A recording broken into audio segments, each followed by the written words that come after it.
Ito po sir yung isa sa recent winner namin sa club ng CTPR.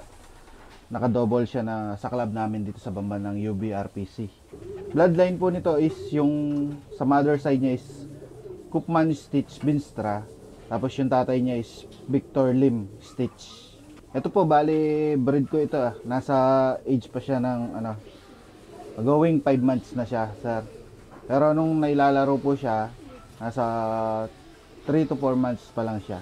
Recent winner ko po is hindi ko sila na pedering kasi talagang late ako nakapag-breed nun at malapit na mag-start din yung karera kaya hindi ko na sila pinedering dahil baka naman malate ako masyado. Ito po kahit sobrang bata siya dahil lalo na nung umuwi siya nung Smash is Tuesday. Ang ano ko sa kanila is hindi sila mahirap i-recover. Pero dito sa loft po, talaga nagpe-pedering po ako lalo na kung aabutan yung mga primary flights nila sa derby.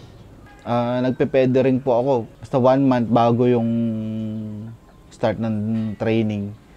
Lumilipad na ulit sila. Mga 2 months po yun. Ano lang po, probiotics at saka multivitamins lang sa tubig.